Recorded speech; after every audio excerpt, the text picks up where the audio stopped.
Hello everyone, and welcome to Too Crazy Media, where we talk about and welcome to our weekly news roundup, where we talk about the biggest news in games, movies, and TV. Sorry about missing last week. We were busy, so we were not able to film, but we were back for this week. And we are filming a day early on Saturday instead of Sunday.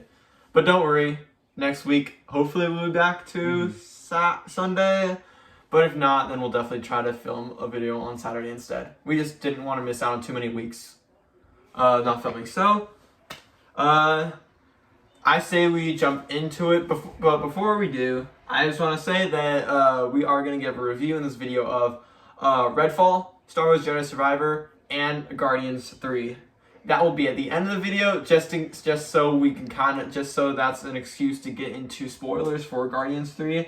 So we can get all the news out of the way, and then if you haven't seen Guardians 3 or played Redfall or Jedi Survivor, then you can click off after we finish the news, or if you have, then kind of enjoy all the news we talk about, and then you can kind of have fun with us for the reviews. But I say we start with the news. Let's get into it. And we're going to start with our first report, and that is that James Gunn has said that J.J. Abrams' Superman project is still happening. This is coming from Adam Bankhurst over at IGN.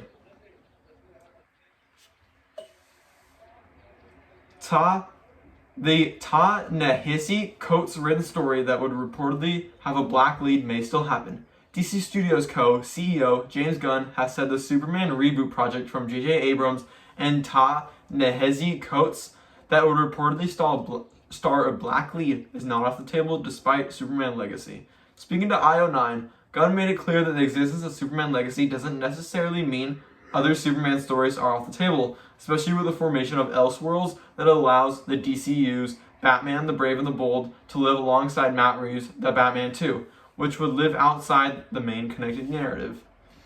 Those two things are totally unrelated, Gunn said. That's an exciting movie. I know that Chantal Nong, who is executive on that project, is extremely excited about it. So if it comes in and it's great, which I haven't read the script, and if the timing is right, that would absolutely happen. That's totally unrelated. It would be an Elseworlds tale like Joker. Alright, you want to start on this one?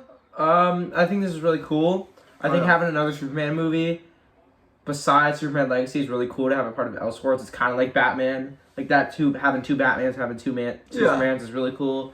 It's also cool that there's a black lead in it, something that we really haven't seen in Superman. I think it's great. Awesome, I think it's so cool. And also, a lot of people have been saying, and I would like this too, that they think Michael B. Jordan should play Superman, which I would think that would be great. That'd be great. He's a great actor. He's in everything, but I think that'd be a really cool project. Yeah, I've heard about this Superman project for a while now. It was announced like years ago, and I remember it was like announced for a little bit to be like Amazon exclusive, but then I don't know if that's still a thing. Though, I know J.J. Abrams is behind it, and I'm really excited about this. I'm glad it's not off tables because we have not heard anything about it for the past like couple months, and so I was kind of getting this feeling that it might have been dead in the water, but nope, they're still working on it. Hopefully it's happening. I love that we're gonna get we could get two Superman movies, just like we're gonna probably get like two Batman movies like very close to each other, which I think is so cool. Though yeah, having two different Superman universes kind of not colliding, but like kind of coming out, I think it would be really fun. Yeah. And this is a project that I'm very excited for. We have been hearing about it for a long time now. So hopefully we hear more details, and I think Michael B. Jordan would be great casting for Superman. I think that'd be pretty cool. But I think let's pretty get into the next one. Rob Delaney will return as Peter in Deadpool 3. This is coming from Matt Grobar at Deadline. So Rob Delaney from Catastrophe has closed a deal to return for Deadpool 3, joining the Ryan Reynolds-led ensemble of the Threequel that Sean Levy will direct and produce for Marvel Studios. Reynolds and Marvel Studios president Kevin Feige will also produce, as previously announced, working from a script by Reynolds, Levy, Paul Wernick, Rhett Reese, and Zeb Wells. While Deadpool's 3 plot is under wraps, past installments have followed the misadventures of Wade Wilson, played by Ryan Reynolds, the foul-mouthed mercenary who transforms into the immortal superhero known as Deadpool following a disfiguring science experiment. All right. So I'll start on this one. I think this is a pretty exciting. The Deadpool movies are some of my favorite Marvel movies. I've always loved the Deadpool movies. I think they're easily some of the funnest, and also just, I think an R-rated superhero movie is always great fun, and Deadpool movies always don't shy away from, heavy amounts of blood and action, and it's just a lot of fun. So I feel like we've talked a lot about Deadpool 3 on the show. I think especially with the past couple of weeks, we've been talking about casting rumors for it, including, Matthew McFadden, you had Karam Sony and Leslie Uggams return as well. There's so many. Morana Baccarin is also returning. So many people from the past Deadpool movies are returning, and it's nice to see that Peter is returning, even though he had a pretty small part in Deadpool 2. If you don't remember, he played. He was one of the X-Force members that Deadpool kind of created that team, and he was just some random dude who had no powers. He just joined the team because he had nothing else to do, and he was bored, and he saw the sign, and then he was on the team, but he did die in the movie. He did die. He got like that weird thing from this guy that spit. I forgot his name, but like that goo on him, and it kind of like burned him to death. But though I forgot if it was the end credit scene or just the end of the movie. End of the movie. Yeah, where Deadpool went back in time with the time machine thing, which is actually leads to a big plot in Deadpool 3, from what we know at the time. Though he does go back to save Peter. That's like the only member that we see he saves from X-Force, but he does go back and saves Peter. So I'm excited to see Peter. I don't know how he's gonna be involved with a story like this. Maybe like the TVA might track him down and be like, hey, you're supposed to be dead. You're not supposed to be alive. And I can see a big part of the movie being the TVA tracking down Deadpool for using the time machine at the end of the movie, and kind of like being like, hey, both your girlfriend and Peter should be dead. You just saved those people even though they died and they should not be alive. So I feel like TVA is going to try to prune them, and also Deadpool now. I feel like that could be a possible plot of the film. What do you think? I think this is really cool. I think he was funny in Deadpool 2. I think he was one of the funniest parts of the movie, so it's great that he's returning, and hopefully he'll be as funny as he was in number 2. Yeah, I agree. He was Rob Delaney had you can tell had a lot of fun with that character, even though he was not in it he didn't have that much screen time. It definitely seemed like a really fun character to play, especially in a movie filled with so many superheroes. I love Peter. Peter was a lot of fun, and I'm excited to see how much screen time and just how much he has to do with the with the Deadpool 3 story. But I cannot wait for Deadpool 3. The cast is just insane, and supposedly filming is starting pretty soon, even despite the writer strike, which is pretty good. The whole situation is pretty crazy, but though the one bad part is that Ryan Reynolds is not allowed to make any minor script adjustments while the strike is going on. So yeah, that's just the price you have to pay, I guess. But on to the next report, and that is Adam Driver is basically confirmed to play Reed Richards. This is coming from Paul Tassi over at Forbes. While rumors about who will take the roles of Marvel's new Fantastic Four cast have been circulated for a while now, lately some have appeared to be more substantive than others. But without official confirmation, everything should be taken with some degree of skepticism. The main rumors over the past week or two was that Marvel had offered the role of Reed Richards to Adam Driver after previous rumblings around John Krasinski and Penn Bagley. Now, a new report says that Driver has accepted the role.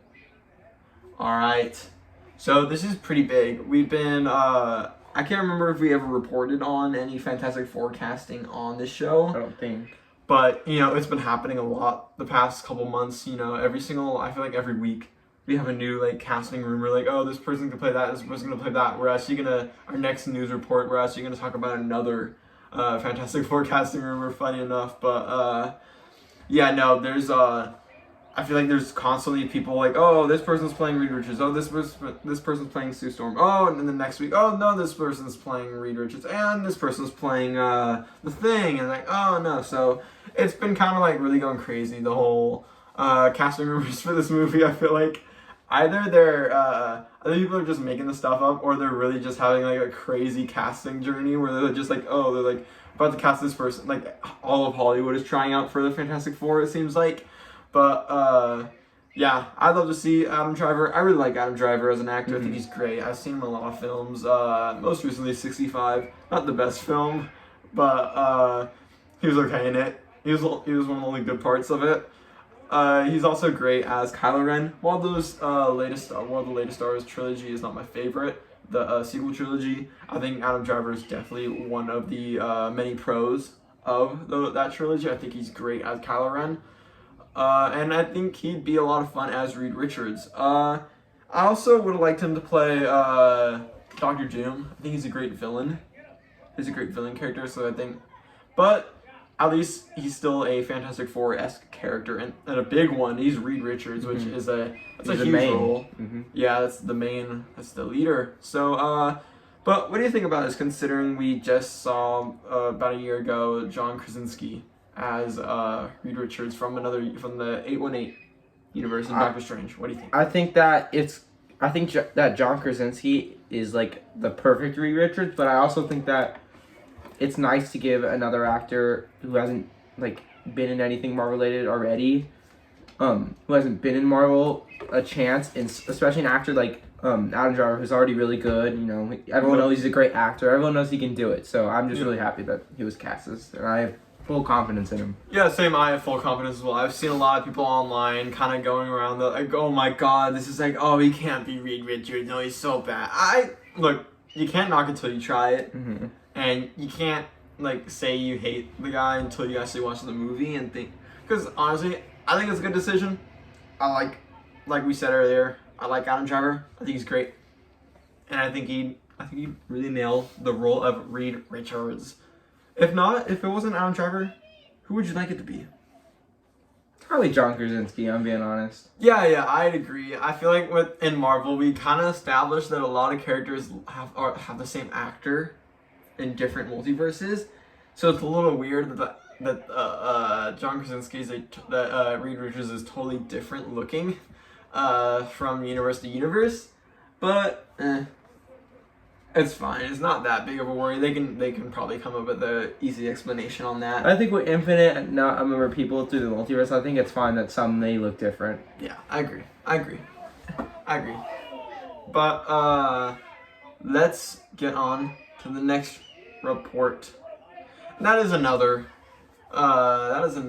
Fantastic Four casting rumor, and that is that Margot Robbie has been offered the role of Sue Storm. This is coming from Douglas Helm over at Giant Freaking Robot. Ever since the MCU's Fantastic Four was announced, fans have been fan casting all four of Marvel's first family and guessing who might be officially cast.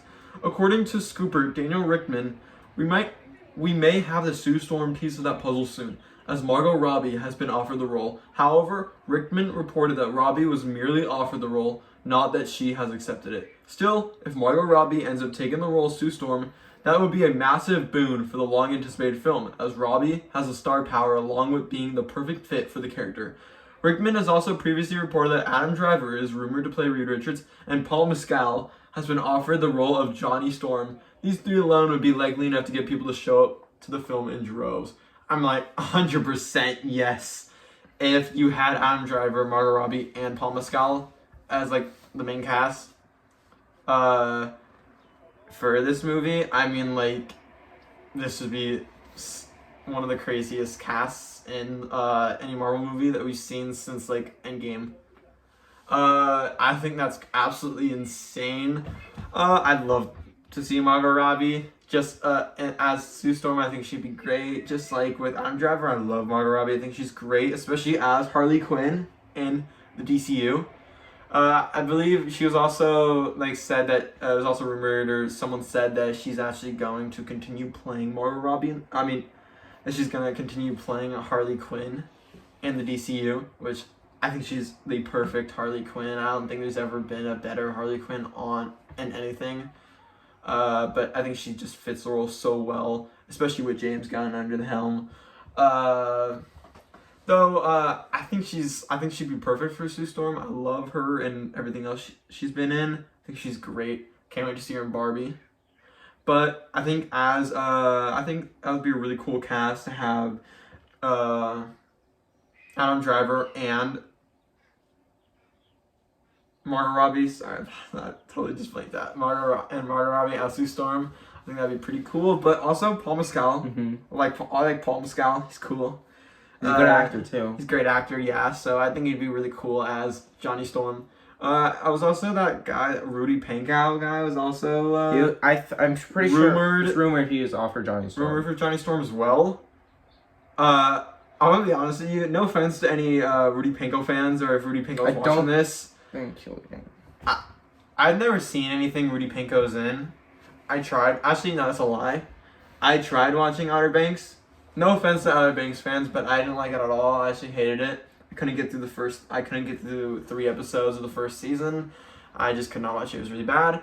But I know a lot of people like it, so that's you're entitled to your own opinion on that one. But I like Paul Mescal. I think he's great as the role, and I think it's pretty cool.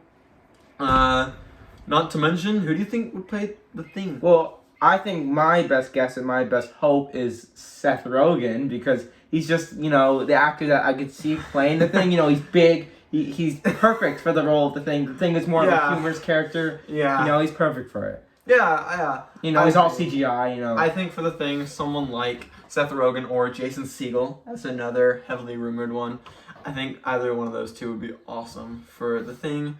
If Margot Robbie wasn't playing the Invisible Sue Storm, who do you think? There have been other rumors. I forgot her name. Mila Kunis. No, but there's also been rumors of who plays Sue Storm. Jodie Comer, yes. I think all three would be great. There have been rumors recently also that Mila Kunis might be playing the Thing. Yeah, I don't know what that is, because isn't the Thing a guy? Well, yeah, I'm like, it doesn't really matter though, because it's all CGI. It doesn't matter, but I think it'd be a little weird, to be honest with you. Mm-hmm. I don't know. I don't know. And then if Mila Kunis is the Thing, I think we'd have to wait and see. I'm definitely not going to knock it. I don't ever want to try to knock any actor from being cast in a role, because you never know how they're going to take that role. That was just like with Robert Pattinson. Chris Pratt. Or Robert Pattinson, yeah. Well, Chris Pratt as Mario. Mm-hmm. People found it as Mario. People freaked out on the internet. Everyone was like, oh my god, this guy's not Mario. I always had faith in him. I never really want to kind of knock someone down for being cast into something, because you never know how they're going to take that role and where they're going to take it, what direction they can take it in. And I feel like now once Mario came out, everyone was kind of apologizing to Chris Pratt, oh my god, he's actually he was good, he wasn't bad at all. So we're sorry for saying all this stuff. And that's the same with Robert Pattinson. When he was casted as the Batman, everyone was like, no way, the Twilight guy is Batman. Everyone was like, this is the worst casting ever. But I was like, yeah, that's pretty cool. And honestly, he was amazing. I think my favorite Batman. Mm-hmm. He's my favorite Batman of all time as well. But yeah, should we get on to the next report, or do you have any more comments on this? No, I think that's it. Well, put down in the comments who you'd like to see to play any of the characters in the Fantastic Four.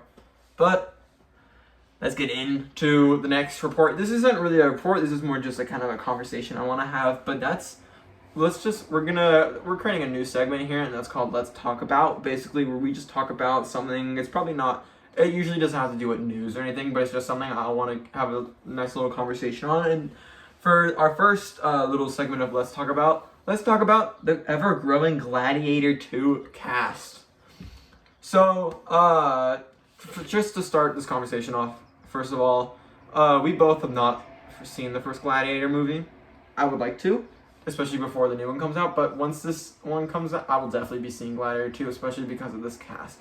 I feel like a lot of people do say that a lot of times the cast can drive people into a theater, and I think this is definitely the truth for this movie. I know there are a lot of Gladiator fans, but especially I know a lot of people who have never seen Gladiator, same with us, and are very excited for this movie just because of the cast alone. I feel like a lot of times casts be important, but we've seen in many movies that even though it has a great cast, it can still be a flop. Amsterdam, for one. I watched that like a year ago, or maybe earlier this year, because it's got a great cast. I mean, like Christian Bale, Taylor Swift, Margot Robbie, so many people. Rami Malek's in it.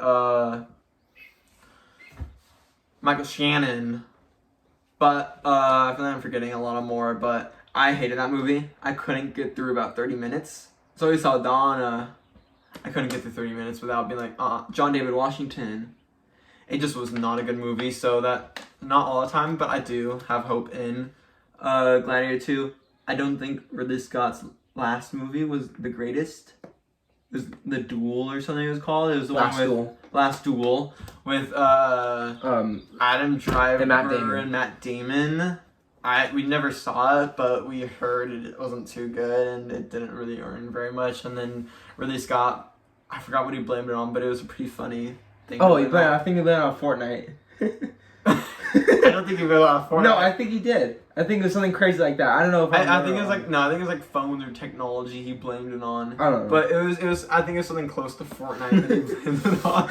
So I mean, like, hopefully this next movie is good. You know, Ridley Scott is just a classic. Like, he's a good director. But let's talk about the cast. Let's get into it. So we've got Pedro Pascal, Denzel Washington, Connie Nielsen, Paul Mescal, Barry Keoghan, Digimon Hounsou, and Joseph Quinn. I mean, like, that's a pretty crazy cast. Yeah. I feel like a lot of these casts are like the hottest stars in Hollywood right now. I'm like, Pedro Pascal is like the hottest in Hollywood ever since The Last of Us came out. I'm like, and The Last of Us came out like a month or two ago, and people are still like obsessing over him. That's just how popular he has become. He's probably gonna stay that way for a while. Denzel Washington, he's just a Hollywood legend. Denzel Washington is easily in my like top 10 like greatest actors of all time in my opinion. Paul Mescal, I mean, like, we were just talking about him to possibly play Johnny Storm in Fantastic Four. I think Paul Mescal is a pretty cool actor. He's definitely like one of the better up and coming actors that's finally like getting the recognition he deserves. Barry Keoghan, another actor who's like, I feel like has gotten out of the up and coming actor stage and now has become like a pretty big actor these days, especially like he was nominated for an Oscar. He was in 2 movies I loved. Actually, no, never mind. One movie. What was it? I didn't like Eternals that much. Oh, I liked Eternals. I thought Eternals was okay, but I really liked Banshees of Inisherin. He was also in that. That was a great movie. Digimon Hounsou. Love Digimon Hounsou. I think any movie. I think he's always like. He's in a lot, but he's really good. I think any movie he's in, he's always a villain. He's always so much fun. He'll probably be like a villain in this film. Mm-hmm. He was in a couple films we just recently watched. We just recently watched Guardians 1 a couple of days ago to prepare for Guardians 3, and he was in it. He played one of the bad guys, and he's great in that film. And he was also in another movie we watched recently, that was Furious 7, to prepare for Fast X. Again, played another villain, was great in that. But also he's in Shazam. He was in Shazam. He's a good guy. Shazam 2. Not a good movie, but he was still good in that. And he's also in the Gran Turismo movie. Which, yeah, I'd love to see him in more things, and I'm super glad he's in this as well. And then Joseph Quinn. If you don't know who Joseph Quinn is, he's the guy from most people know him from Stranger Things. He played Eddie. Stranger Things. No offense, we're probably gonna get like hated on in the comments for this. But we both did not like the latest season of Stranger Things. Though there are a lot of people who didn't like it, but there are a lot of people who loved it. I feel like it's always 50-50 when I ask someone, when I ask people, did you like Stranger Things Season 4, did you not like it? We didn't like it. Just to get into that a little bit, we liked Season 1, 2, and 3. I thought they were good. I liked it enough to continue watching the show, but then Season 4 came around and I actually hated it. I thought it was too much, and I just did not like it, and plus it was just, I don't know, just didn't like it. Something about it just was not good. Also, it's become like, so much, I feel like there's always, it's kind of bad to say, but there's always been like a thing where it's like, if a fan base is like a little like, I feel like, especially with TikTok and all like the Eddie songs and the What's that song from the show? Chrissy, Wake Up. No, that's horrible. But the other one, the actual real song. The Run Up That Hill. Run Up That Hill. I didn't like that song before the show. Yes, I knew the song before, and I didn't like it. I didn't like it during it, and I don't like it still. Let this go from it was overplayed. Gladiator conversation to okay, we're gonna get back. But I still like Joseph Quinn in this movie. I think he's a great actor, and I'm excited to see him in something that is a lot to Stranger Things. To be honest with you, he's been casted in a lot recently, and I think that's good because maybe I will actually really like him in this movie. I just didn't really like Stranger Things, so I can't really like say if I really like. I thought he was fine in Stranger Things. I don't think he was bad or anyways. I'm excited to see him in something that isn't that. But he's also in the new Quiet Place spinoff film with Lupita Nyong'o. So yeah, excited. But any comments on the cast? Anyone else you'd like to see in the cast? Well, I know it's definitely gonna be growing from here. For sure, I hope. Yeah, it's definitely gonna grow up. Margot Robbie. Adam Driver. Jason Segel. Seth Rogen. I would like everyone to be in this cast. Chris. I'm just gonna throw a bunch of names. Chris Pratt. Chris Evans. Dave Bautista. Vin Diesel. Of course, he should be in every movie. Get Vin Diesel in every film. I said it right there. Get Vin Diesel in every film. But alright, let's get on to the next report. And that is that we don't really actually. Oh yeah. Okay, let's go. NetherRealm teases Mortal Kombat 12. This is coming from Jason Finelli over at GameSpot. The Mortal Kombat series reached its 30th anniversary back in October, and the team currently behind the bloody brutality has released a video thanking its fans for 3 decades of combat, which may hold a quick peek at the future of the franchise. The 2-minute video features multiple NRS team members, including designers, animators, and more, both in the office and working from home. Few recognizable faces, such as community manager and host of Combat Cast Tyler Lansdowne and longtime audio director Dan Forden, also appear in the video. The video ends with the most famous name in Mortal Kombat, co-creator Ed Boon, being saved for last. After he thanks the fans and says, "We're not quite done yet," we see a 12-second clip of sand falling in an hourglass with the final grain of said exploding before the video fades to black. While nothing is specifically named, we know that Mortal Kombat 12 is planned for release in 2023, as that date was specified by Warner Bros. Discovery CEO David Zaslav during the company's Q1 2023 earnings call. As the hourglass resembles Kronika's hourglass, the final stage of Mortal Kombat 11, and Kronika herself was defeated at the end of MK11's story.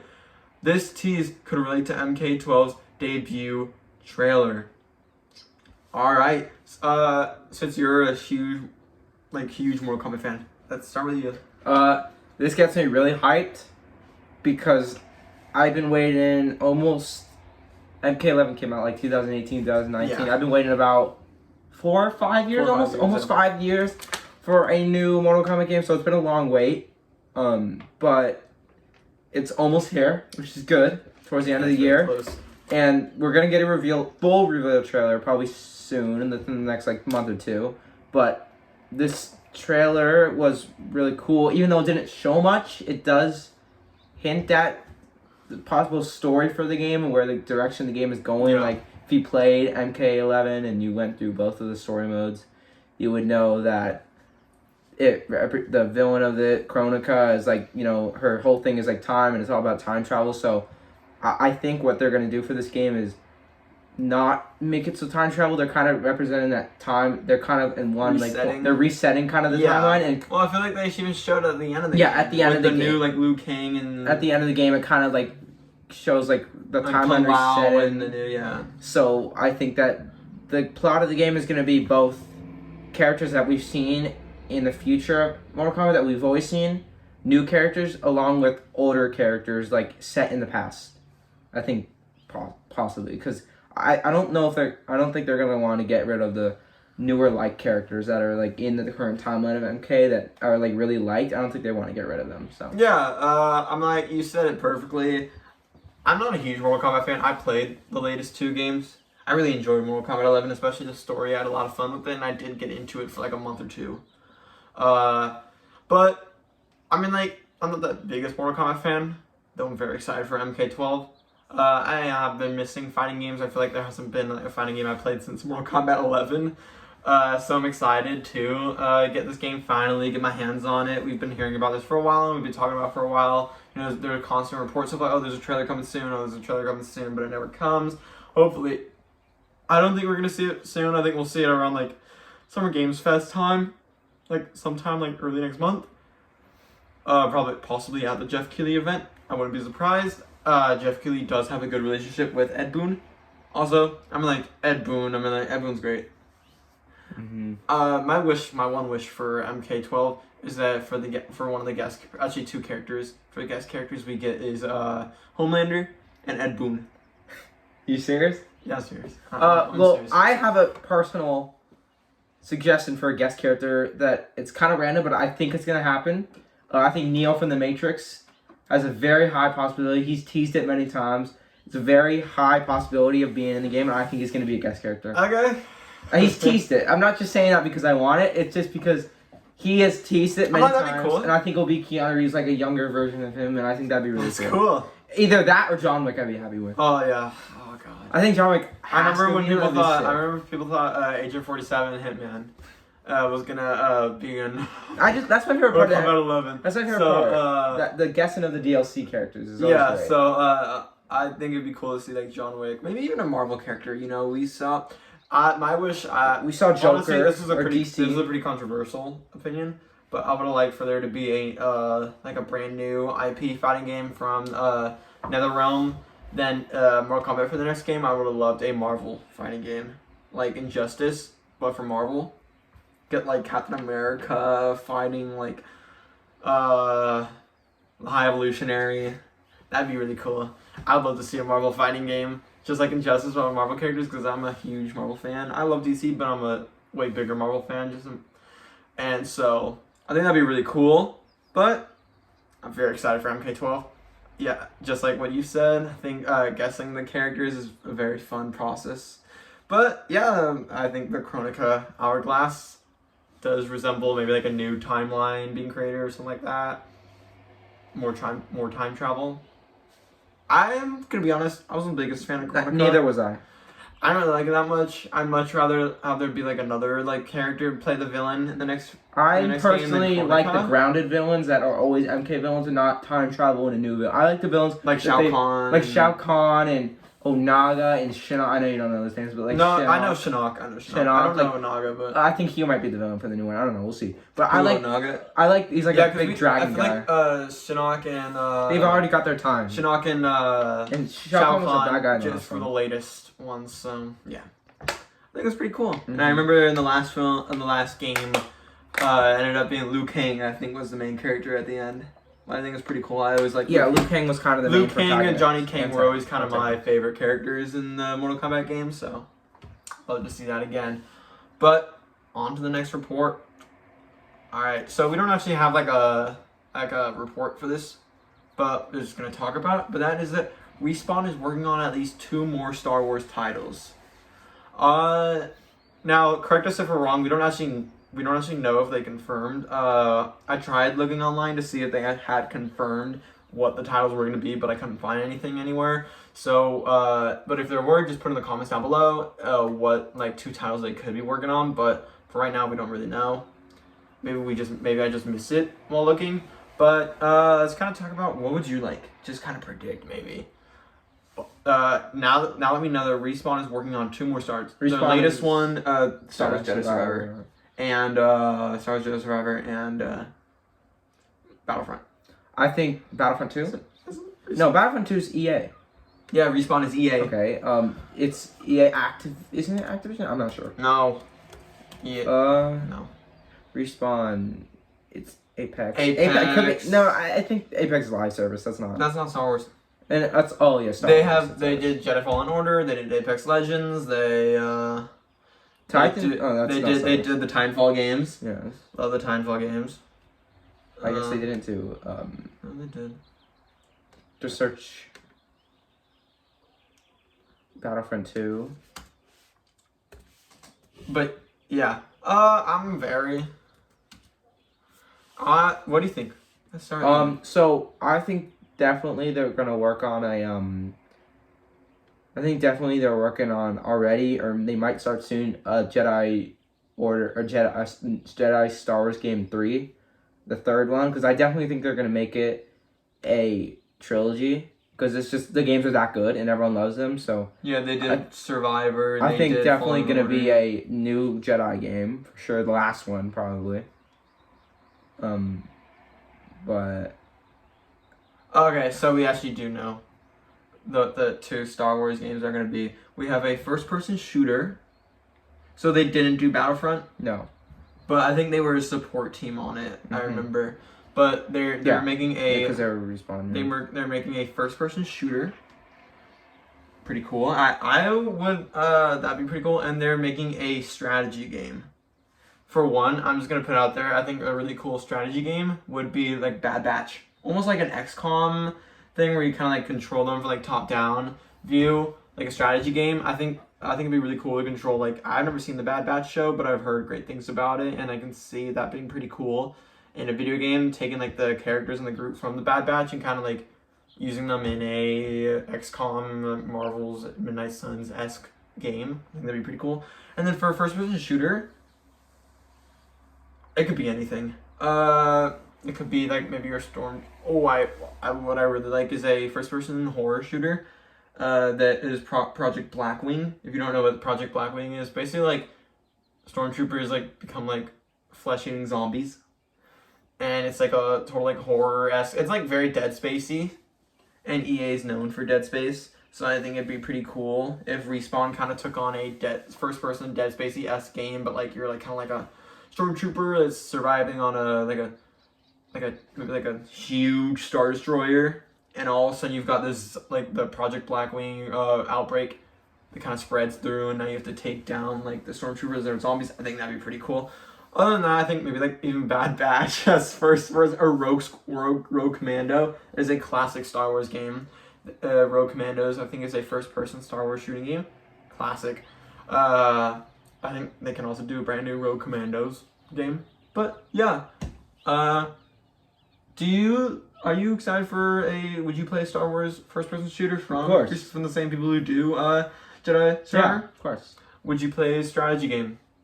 Maybe. I'm not the biggest fan of strategy games. I'm not. I tried it in Midnight Suns.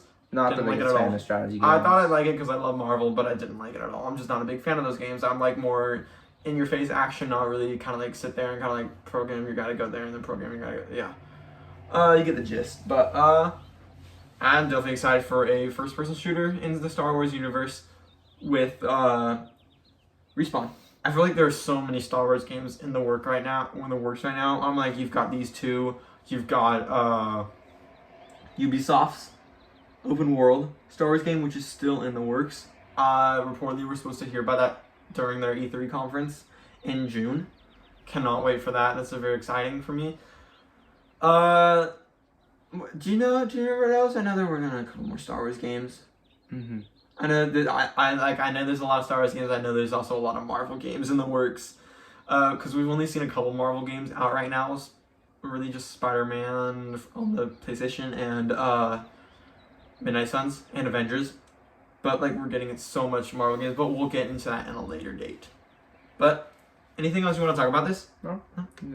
Would you love a new Battlefront game? Of course. Battlefront 2 is one of my, even though it has problems, it's definitely one of my favorite games of all time. Yeah, I know it's one of like the most like your most played games. It's Battlefront 1. So one of my most played games of all time. So I also love 2. Battlefront 1. I played so much of those two games. I love those two games as many problems as they do have. I think it's they all fixed it. I think recently they also came out and said that Battlefront 3 was like so close to being done. Like so close, like they were gonna reveal it soon and they canceled it. I'm so sad because honestly, yeah, they really did fix Battlefront 2 to where the point of view played it right now. It's a very good game. Like totally like different. And it's like it's great. So I would love to see maybe a team because basically it's almost done. So I'd love to see a team pick up Battlefront 3 again and kind of finish it and release it because I think that'd do great right now. Battlefront 2 is like life was like the most horrible thing. The game was finally, about like a year or two ago, the game was finally great. Yeah. It fixed all the problems and it got canceled before it could do something any better. Yeah. And it was like, why cancel it when the game is at its all-time high? I know, it sucks. It was horrible of EA, and it was just a really bad call, and I still don't know why they did it, because if they didn't cancel it and it still got updates, I know the game never got updates, but they were consistently updated before it got canceled. They never canceled it. It could still be updated with newer Star Wars stuff. You know, we've had new Star Wars projects since, so it would be a lot cooler, you know, new heroes and shit. Yeah. But let's get on to the next report. Again, we don't have an actual article for this, but this is real news, and that is Spider-Verse. Spider-Man Across the Spider-Verse has a runtime of 2 hours and 20 minutes, which is actually the longest ever animated movie in North America. But that's pretty crazy. 2 hours and 20 minutes is, especially in like normal live action movies these days, is like, it's long, but it's not that long. I think there are a lot of movies these days that are around the 2 hour and 20 minute mark. But for an animated movie, that's pretty crazy, especially because it's the longest one. That means this movie's gonna be big. We already know it's gonna be big. It is a part 1, and then we're gonna get a part 2, I believe, next year. I'm gonna be honest with you, I love the first Spider-Man Into the Spider-Verse. I absolutely love that movie. It's one of the best animated movies, if not the best of all time, in my opinion. It's great. I love that movie so much, and I could rewatch it a million times and never get bored. But I have not really felt that much excitement for the new one. And that's crazy to say. I just don't think the trailers are hitting for me. The trailers just, I don't know, it just seems really big. And I thought the first movie was big, but it also had this grounded feel that felt really nice.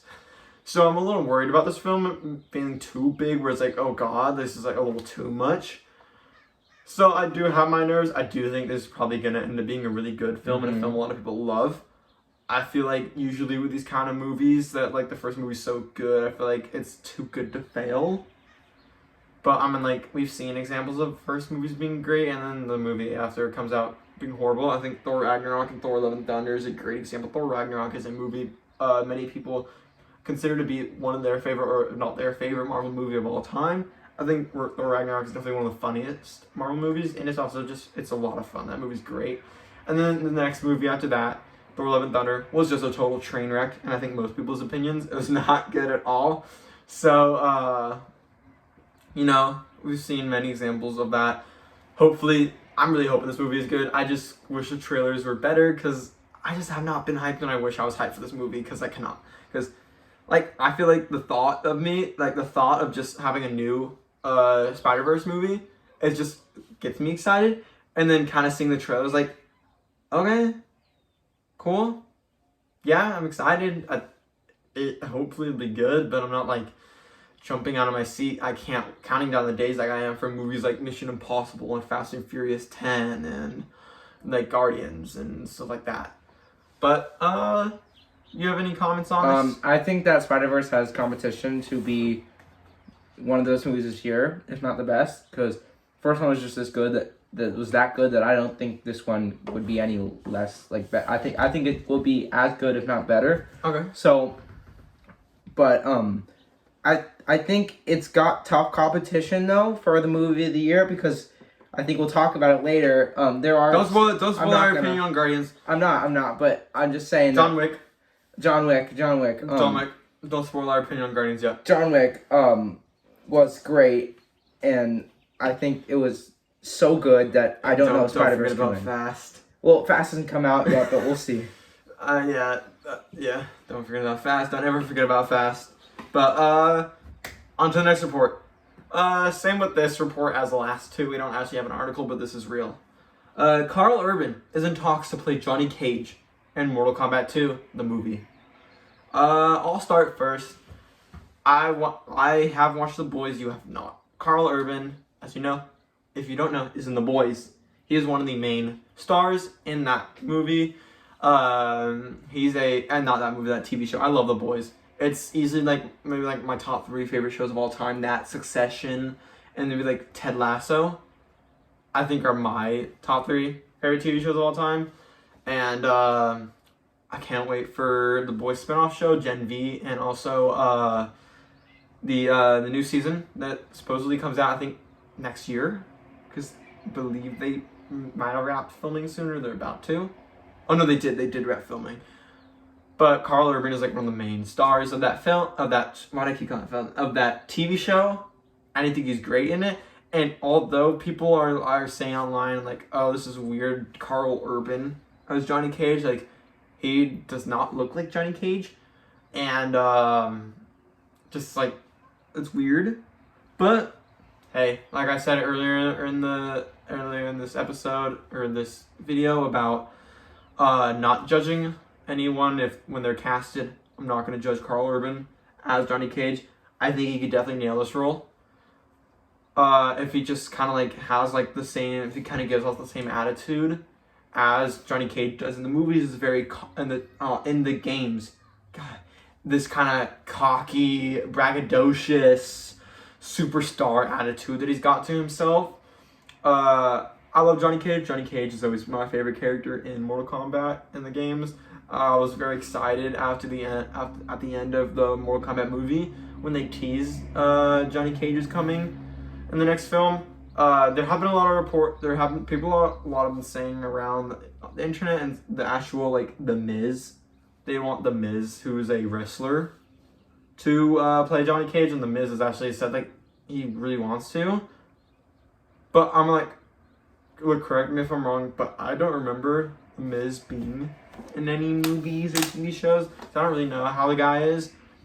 He could be a great if he's casted, but he can also be like, I'm talking like a not very good.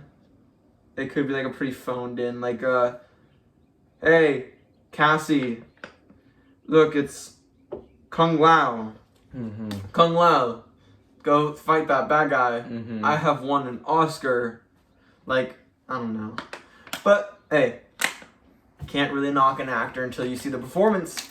That's what I always say. But, excited for Mortal Kombat 2. What do you think about this Carl Urban casting? I think you said it all. I haven't seen Carl Urban that much because I haven't watched The Boys. Probably should, but I haven't. Yeah. But I think he's a great actor, so I could see him playing Johnny Cage. You know, he seems like the kind of guy who could play a very cocky guy. Yeah. But we'll see how he looks. You know, we'll see how he talks, and we'll see how he is. And I have full confidence if he does get cast. Yeah. All right, and then the final news report. WB is teasing a new Superman game. This is coming from Trueman 2 over at Game Rant. According to a Warner Brothers executive, there could potentially be a brand new Superman game in the works. The DC universe has plenty of video games based off its stable of superheroes, though many of them in the last couple of years have been focused on groups of heroes or exclusively Batman. Some fans hope that DC licensed games could be focused on other iconic names, such as Superman, which is what seemingly is to be the case according to current CEO David Zaslav. After the merger of Warner Brothers Media and Discovery last year, Zaslav has been overhauling a lot of DC-related projects, including his 2 video games and theatrical films. One of the biggest things that fans are looking forward to is the new Superman Legacy film directed by James Gunn, who is also put at the forefront of the DC film universe. This film was directly commented on in an earnings call with Zaslav regarding the first quarter of 2023. Zaslav discussed the potential of Warner Brothers Discovery's current portfolio of IPs, where they could all be a part of various interactive entertainment formats. This includes feature-length films and video games, bringing up Hogwarts Legacy's significant sales performance as how it could work. He specifically states the Hogwarts Legacy was such a big success due to how it brought players into the game's world and that it could be possible for other IPs the company owns, including Superman. So, what do you think about this? I would personally rather have a Batman Arkham game, but Whoa! That's only because Batman Arkham Knight is my favorite video game of all time, but I do love Superman, and I would love to see Superman at a video game because as much as I love Batman, I'm gonna be honest, Superman's powers and the stuff he could do are a lot cooler. Oh yeah. Flying, I love a grappling hook and I love the Batmobile, but flying with Superman would be is so awesome. Cool. And like think about how like Insomniac was able to make the Spider-Man swinging feel like the coolest thing ever. Think about how like I don't know who would make this game, but like Rocksteady can make the Superman flying. Probably shouldn't use that. But also, I think Metropolis is a lot better of a setting than Gotham because it's not very depressed. Gotham is a very depressing. But that's a cool game world. Though. I know, but cool also world. Metropolis is very big, and it's also got very cool buildings and very cool environment, and it also, you know, it's got cool villains like Lex Luthor, and Batman also has better villains. But like, still, I think having a Superman game could be awesome. I think laser eyes, you know, freeze breath. I think everything with Superman could be awesome. You brought up a good point with those. Yeah, I would agree with you on this one. He's also got like laser vision. I think if I was given the choice of a new Arkham game, like an actual Arkham game, and not like Suicide Squad, Kill the Justice League from Rocksteady, or like Gotham Knights, that train wreck of a game. Though, like, if I were given the choice of a Batman Arkham game or a Superman game, I think I'd choose Batman Arkham just because I also love the Batman Arkham games. But I think a Superman game I'm so down for, especially if it ties into James Gunn's new Superman. We're going to talk about James Gunn a little later when we do a review on Guardians 3, but I'm just going to say right now, James Gunn is, like, one of my favorite directors I think he is my favorite director right now of all time, and I think he might stay that way for a long time. Yeah, I agree. But we'll get into the Guardians review later. But, yeah, I would love to see a Superman. I think you bring up great points with all of his cool powers. He has, like, freeze ray, freeze breath, sorry. Laser eyes, my bad. That's all my bad. The flying, Metropolis, picking up cars, throwing at people. I feel like that would be pretty cool. Hopefully it's open world. Who would you like to create it? Who would you like to... Rocksteady. I would love Rocksteady. Although they've got their hands tied with Suicide Squad and that got delayed to next year. That game right now is in a pretty bad situation, which I hope I'm sad that that's going on, but I think they can make it a good game. I hope it's not beyond saving, but I think Superman... I'm so sorry. I don't ever like to be down about this, but I'm so sorry, but that game is beyond saving. That game is so beyond. That's what happens when you make Batman Arkham Knight a live service game. Yeah, please, Rocksteady, just put out Suicide Squad. Like we said in a couple videos a couple weeks ago, I had a theory that Rockstar was just, and WB Games was just using Suicide Squad to earn the money, to rake in money for them for another big Arkham or maybe Superman game. They've been working on Suicide Squad that might cost a good amount. Yeah, but they still but they're like working on this and they're gonna come out with it, and it's just a good way because it's live service, and usually live service games earn more money most of the time than non-live service games. So that's my theory. Just put it out. People are gonna buy it just to see how bad it is. So you're gonna get a good amount of sales. I mean, like, especially when a game is bad, people do like to. That's a crazy thing to say, but people do like to buy bad games to see how bad they are. It's just a thing. If they have, especially if it's on like a Game Pass, I think it's a smart idea is to put it on, to make a deal with Xbox to put it, or PlayStation, put it on Game Pass or PS Plus, just because this game is not going to sell as well as they want it to. Especially now with all the people like just trashing on and stuff. So I feel like if they want to earn more money on it, they should probably release it on Game Pass or PS Plus. But hey, I'm not in charge. Though, yeah, I think Rocksteady would be great for a Superman film if they just went back to the same formula that they used for the Arkham games, because those are great. But those are the end of the news reports, but let's get into reviews. So right now, if you have not played either Redfall, Jedi Survivor, or seen Guardians 3, we probably recommend you click off.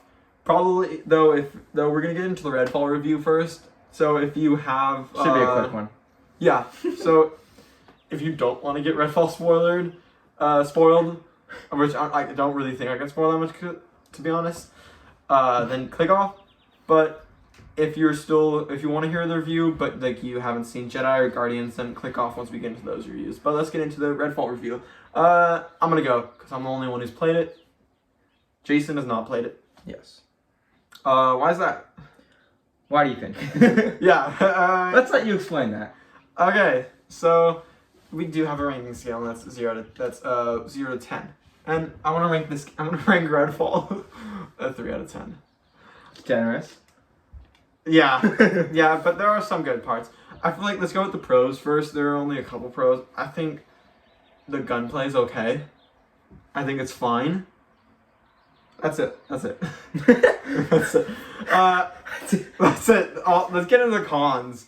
I only got an hour into the game, and then I was like, I can't do this anymore, and I just deleted it. But, yeah. I feel like the world is boring. I tried going free roaming the world a little bit after I did a story mission, kind of like going around, like, just to kind of like see, maybe there's a little variety. Went into like the town of Redfall. No. It is pretty empty. It just does not feel alive at all. Just feels boring. There's nothing really cool going around. I guess there's a good amount of like interiors you can go into, but like not enough to make it feel alive or anything, or feel cool or different. I feel like the AI is horrible. I think that's the thing a lot of people are talking about. There's a funny little trick with the AI where you're gonna laugh. I didn't even tell you about this, but the AI that are like, you have two different types of enemies. You have like normal like goons who have guns who don't have like vampire powers. They're dumb to the point of like you can like run like kind of crouch past them in their face and they won't spot you. They're not very smart and they don't have very good aim, and like they're pretty bad. Like, they don't have good spatial awareness. Like, the stealth is too easy. And plus, another thing I have with the game is that there's no stealth takedown animations. For the team that worked on games like Prey and Dishonored, a game that is known for stealth, and then they're doing this where it has no stealth. You just go like, you kind of like hit the butt with the butt of their gun or kind of like the punch, and they just die. They just fall to the ground.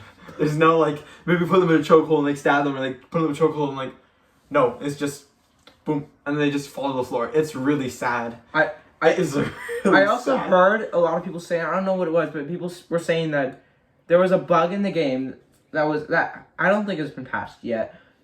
Still, is it that vampires that can't? No, I don't know what it is. You? I don't know what it is, but there's a bug apparently that like people thought was an actual game feature because it was in everyone's thing and it was not been patched. So people. There's a bug with people actually put it as a game feature. I don't know what it was. I didn't watch the whole video because that's crazy. But alright, let's get into the really funny part that I haven't told you that. I figured out with the vampires in the game. If you go behind something like a car or like a barrier, like something that like you can easily jump across, like a little barrier that's like up to your waist, or a car that's also up to your waist. The vampire can't get to you if they're on the other side of the car. If you're on one side of the car and they're on the other side, they are so dumb. They are just gonna stand on that one side and just slash at the car. They do not know how to run around the car and get you. It is so dumb. It is so funny as well, to the point of I'll just be like, if there's like a vampire coming at me and there's a lot, I'll just go stand behind something like a car and just shoot at them and they can't get me. It's the funniest thing ever. It's so bad. I don't know how you can mess up that much where the AI is that dumb where they don't know how to get to you. Like going past a car, they can easily just walk around. It's so sad. Or jump over. Don't vampires like teleport? Yeah. Yeah, they teleport in the game. They like dash towards you. Why can't it teleport behind it? Like behind you. Like, it's so bad. Not only that, but the graphics look like... Oh my god. They look like a PS3 game. Or like an Xbox 360. It's really bad. The textures half the time do not load in. There's one thing that people have been talking about. Is in like the firehouse you unlock at the beginning of the game, it's like a safe zone. There's like a little like firehouse logo on like the floor there. That is just pixels. It does not load it in, and I waited there for like 5 minutes just staring at it, waiting for it to load it in, and it did not. It is so sad. I mean, like, because you'll be seeing, like, I went down and I saw it, I was like, uh-oh. Like, that better loaded, because it was pretty sad looking. But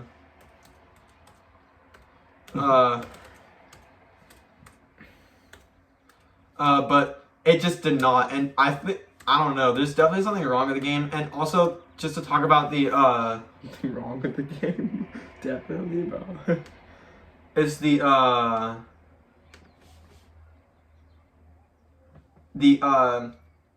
think the big talk about the game is the frame rate. This was a huge talk when it was announced about a month ago that on consoles, a Redfall would have only 30 frames. I mean, like, for a next-gen game, having only 30 frames is insane. For a next-gen game, we've reached the point where we have games that could reach up to higher than 60 FPS, and you're having a game that that can only be at 30.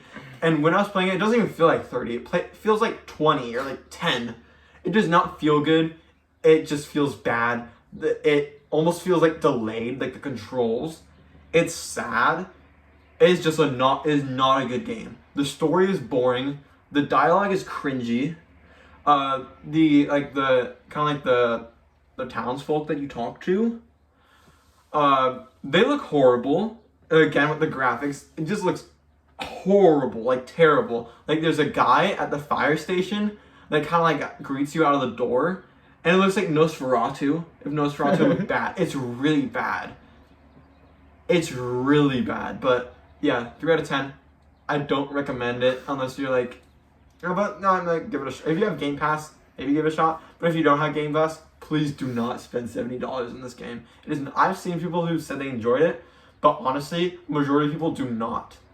So unless you really want to drop $70 on a unpolished game like this that does not have 60 frames per second on console, then please just do not.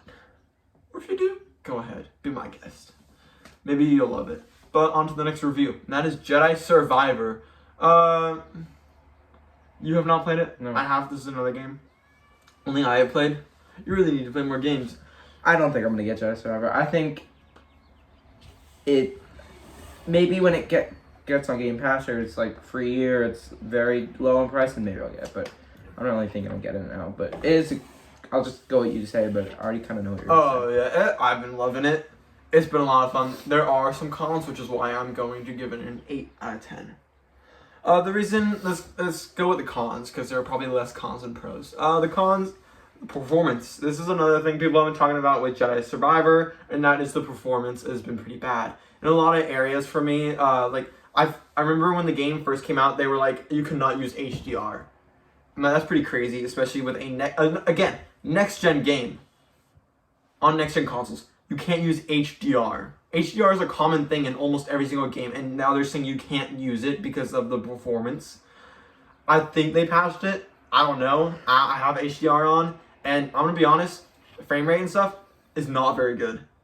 I think on sometimes I'm playing on performance, and I'm not getting performance level frame rate quality. There have been some times where I think on a couple planets and a couple like areas. Also, spoiler warning: if you have not played this game, please click off if you don't want to get spoiled. But on to spoilers, there are a couple planets like one of the main planets you're on, like kind of like the hub world, is huge Kobo. The frame rate drops. It is bad. There are a couple areas that are more like off on its own that feels more like a Jedi Fallen Order, like not huge, like open worldish, but more like linear. On that planet, that like the frame rate goes back to normal. But once you get near the town area, like the town that you kind of like manage, it just drops. It is terrible. It's like 45 frames per second. It's really bad. There's definitely something wrong with it. I think on the Shattered Moon planet, that's another planet you visit, the whole time frame rate was really bad. I think on the planet, another one, like there's a desert planet called Jeddah. Again, same with that one. Frame was dropping a couple times, and then same with Coruscant. Frame was just, it was suffering. And also, honestly, to be honest with you, the story, I like the Fallen Order story way more than the Survivor story. That's another con for me.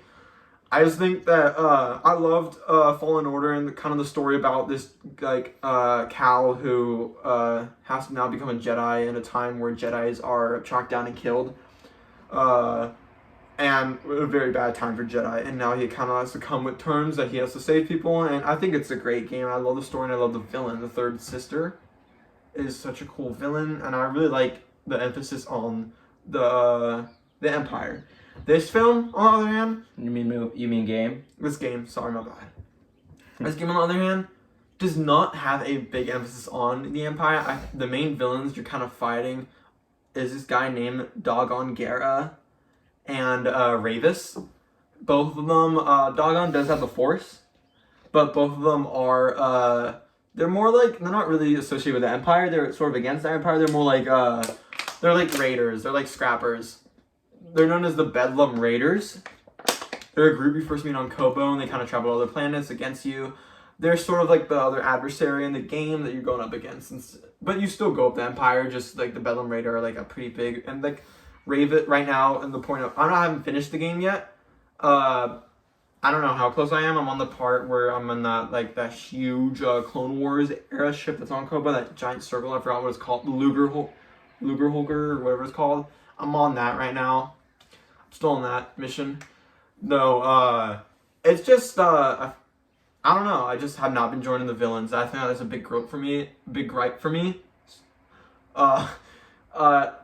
Ravis is just meh. Haven't really seen too much of him. And, Dogon Gera, I think when you first meet him, when he comes out of that back to pod, that, like, pod that you take him out of, that tank that he's in, and he wakes up and he has no arm, and you kind of, but then all of a sudden he kind of like does something really cool, and he like bleeds the Kyber crystal, where he has a yellow lightsaber, but he bleeds that crystal in his to turn it red on the spot, like he kind of bleeds it and it becomes red, kind of like showing like he's on the dark. I thought that was pretty cool, so you don't really see that very often. People bleeding Kyber crystals, I feel like that's a pretty powerful thing to do. But honestly, I don't really like Dogon Gera. I don't like the story of them having to find that planet. I can't even remember the name of the planet. I've been paying attention to the story as well. I haven't really been enjoying it as much as I enjoyed Fallen Order. But let's talk about the pros. I think the world's really cool. I think the planets I've been exploring so far, the Shattered Moon, Jeddah, Kobo, and Coruscant, have been all really cool. I can't wait to go to more. I don't know how many other planets there are that I need to visit, but I think some of them are pretty cool. I think the game looks beautiful. If you're moving the camera around, the FPS looks pretty bad. But if you're just standing still, I mean, it looks beautiful. The game looks amazing. I've been taking so many pictures of like the world of this game just because of how beautiful some of the scenes, some of like the areas in the game look. It's just a gorgeous game. I like the main characters. I like Cal. Cal's great. I love to see Cal in live action.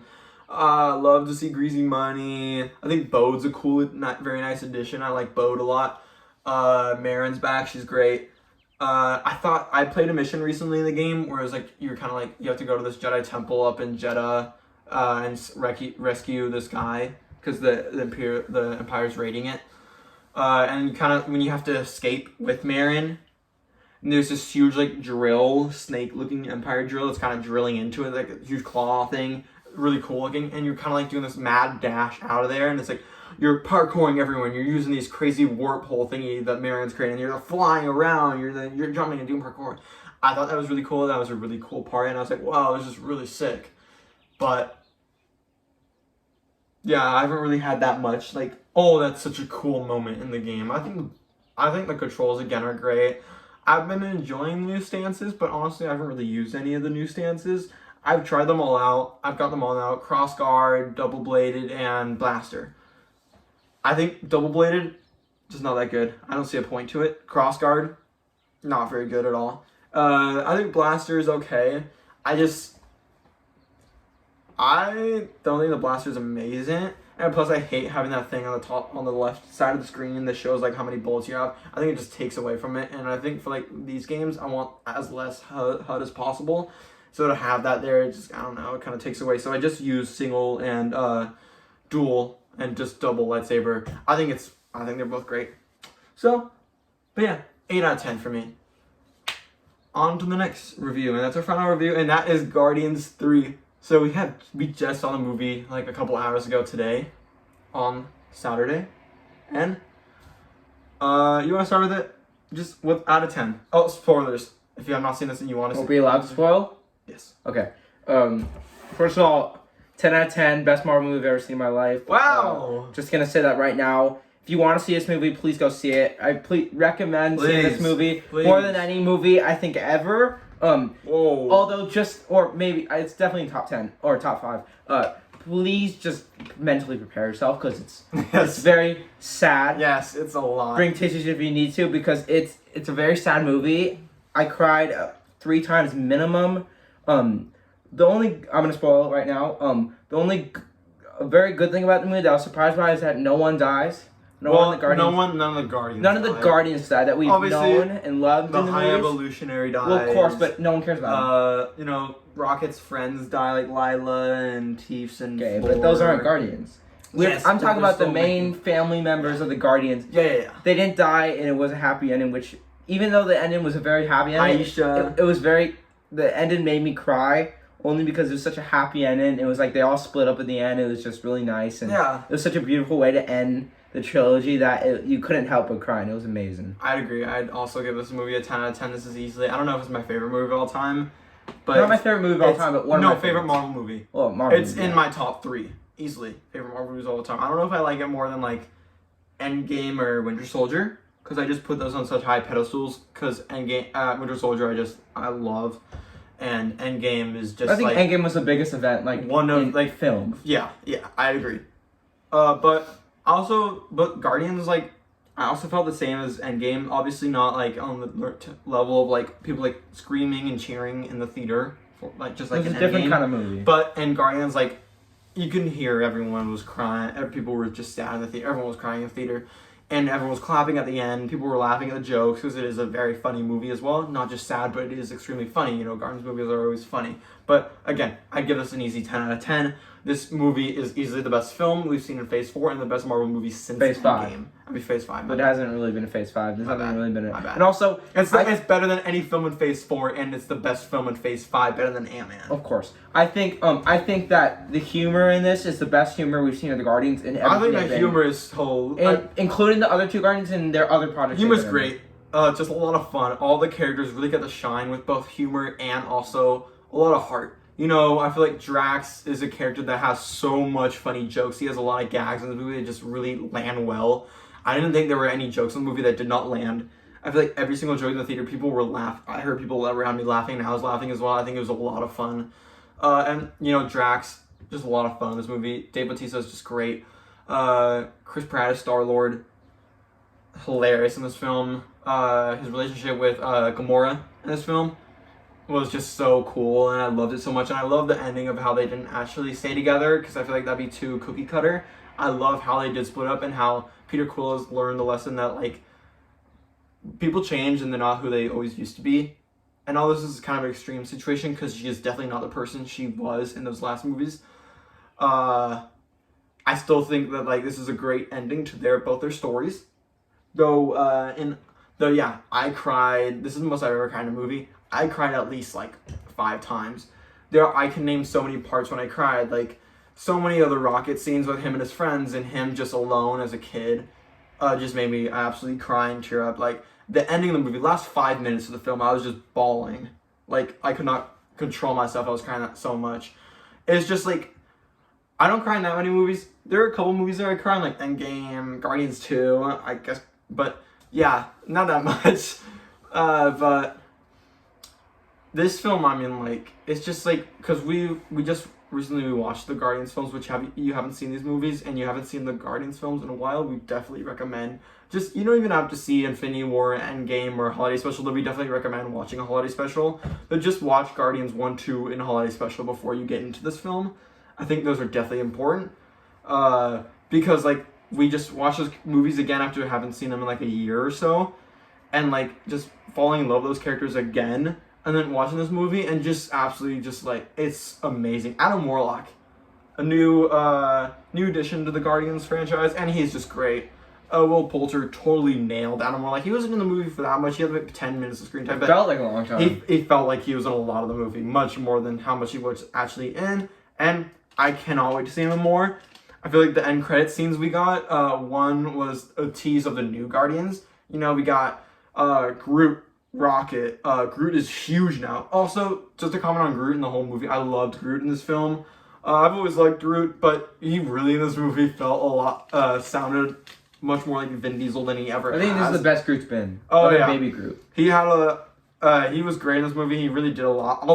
Every single member of the Guardians did a lot. I really think Nebula shined a lot in this movie. She did so much. She's probably had one of the best arcs of any character in the MCU, in my opinion.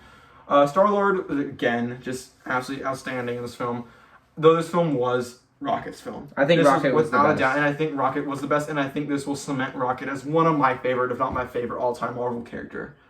And it's most of the Guardians as some of my favorite characters. Honestly, I just put the Guardians of the Galaxy as my favorite character, other than Captain America and MCU, just because I love this movie so much, and I love these characters so much. And I'm so glad none of them actually died, because I cannot wait to see more. I know there are a couple characters we're not going to see again. Like, Dave Bautista said he's done with Drax. But, like, we're going to see Star-Lord again. It literally said, at the end credit scene, Star-Lord will return. Now, I think that end credit scene is actually teasing that he won't return to the Guardians. I think he's actually going to return, he's going to stay on Earth for a little while. Because now that he's kind of, like, come to terms, he's always hated Earth in the other movies. But now he's kind of come to terms with liking Earth again. Hopefully, so I think maybe he'll, like, team up with Captain America. Maybe we'll see him in New World Order. I'm kind of stretching this out, but maybe. Though, other than that, I mean, like, I absolutely loved, Rocket. This was Rocket's movie. I think the line in the film, there's the characters, you know, Lila, Teefs, Floor, all Rocket's friends. I mean, like, such a beautiful scenes those were, and also so sad, but it's just kind of heartwarming at the same time. A lot of those scenes, especially when they were naming themselves, it was sad, but also very heartwarming. Like when they were playing and stuff around in their cages, it was sad, but it was also really sweet.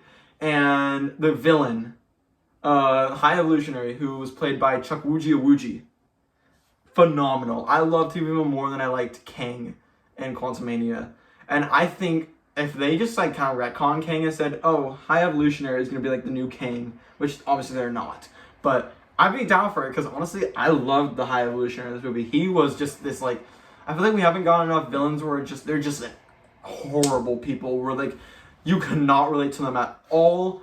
We don't get, a lot of times we get villains where, like, there are portions of them that you can relate to, and you kind of feel for them. And I feel like that is always, does a lot of times result in a very good villain. But a lot of times, I do kind of miss having just a villain that you just hate so much, you despise the whole movie. So when the good guys finally do take him down, you feel so happy. I feel like that's definitely this character. He played it so well, just this villain that you hate, and you love to hate him as well. I think that's great. He was also great. James Gunn. I mean, like, he's amazing. He's a great director. I feel like this was really good for the DCU, this film, because it just showed how, like, any of the people be like, oh, the new Superman Legacy film directed by James Gunn is going to be horrible. I think it's going to be amazing after this. Seeing this just cements that it's gonna be good. It's going to be great. I mean, like, James Gunn has gone 4 out of 4 with his superhero films. Guardians 1, 2, and 3, and Suicide Squad. Suicide Squad is James Gunn's film. Is one of my favorite movies of all time. And now so is this. I mean, like, James Gunn has really knocked it out of the park, and he's a director that I cannot wait to see more from, and that I really do think he's going to take DC into an amazing place. Any last comments on Guardians 3? No, only thing I have to say about James Gunn, I think that he is just incapable of making something that's anything close to bad, and that's not, like, almost a masterpiece. Agreed.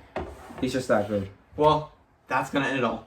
Thank you so much for watching. If you enjoyed, please go like and subscribe, and also comment down below if you'd like to see anything else. But thank you so much for watching. Have a good rest of your day.